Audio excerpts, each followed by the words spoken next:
So hey guys, welcome back to our new vlog. Hey shit, এবার দেখা হয় নাকি?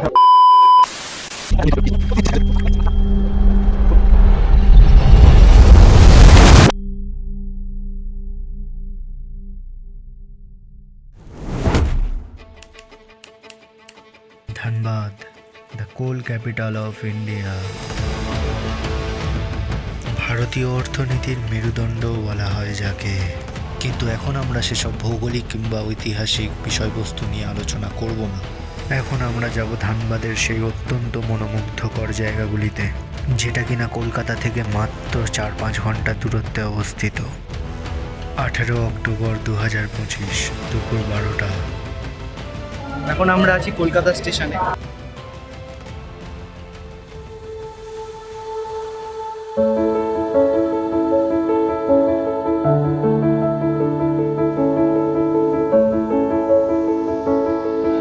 সো দিস ইজ কুমারধুবি স্টেশন, যেটা মাইথন ড্যামে যাওয়ার সব থেকে কাছের স্টেশন।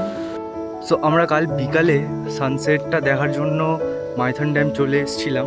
এখানে পৌঁছাতে প্রায় 6টার বেশি হয়ে যায়, তো তখন সব কিছু বন্ধ হয়ে যায়। তো সেই জন্য আমরা ডিসাইড করলাম আশেপাশে এখানেই থেকে যাব। তো আমরা একটা হোটেল বুক করে নিই।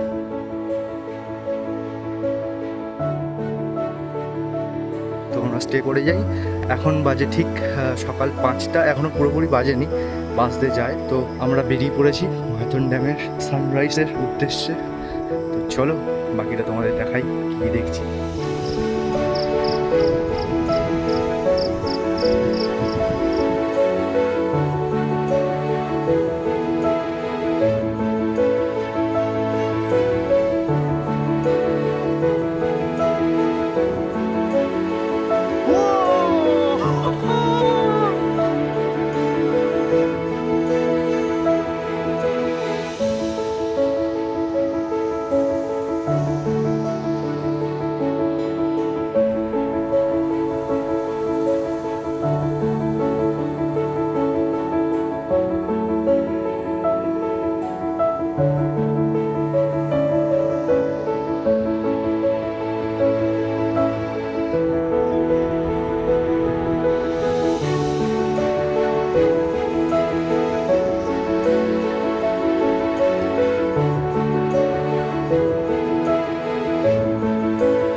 সানরাইজ উপভোগ করার পর আমরা এবার বোটিং করতে নামবো। এখানে বোটিং টাইম আছে সকাল 6টা থেকে সন্ধ্যে 6টা পর্যন্ত। তবে বেস্ট টাইম হচ্ছে কিন্তু এটা সকালে। ফার্স্ট মর্নিংয়ে একটু ফাঁকাই থাকে, এবং যে যে আইল্যান্ডগুলোতে তোমরা যাবে সেগুলো প্রায় ফাঁকাই থাকবে।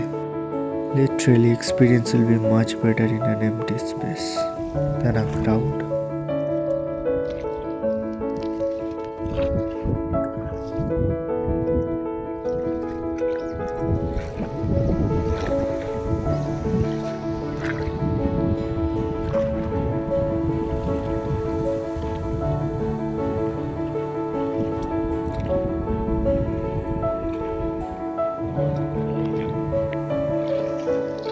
তো আমরা এখন এই ছোট দ্বীপে নামবো।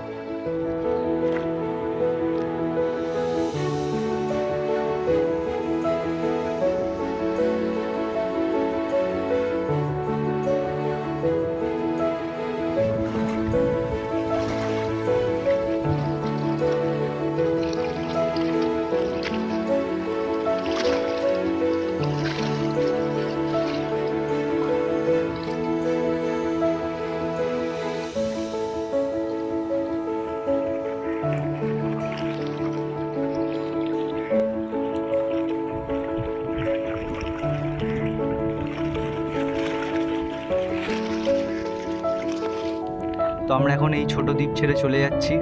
খুব খারাপ লাগছে, দারুণ জায়গাটা, দারুণ ছিল, অপূর্ব, বলার মতো নয়, বলে বোঝানোর মতো নয়। তো তোমরা অবশ্যই একবার এসে ট্রাই করবে। 500 টাকা নেবে এই দ্বীপে আসতে, তোমরা নামতেও পারবে। দারুণ দারুণ।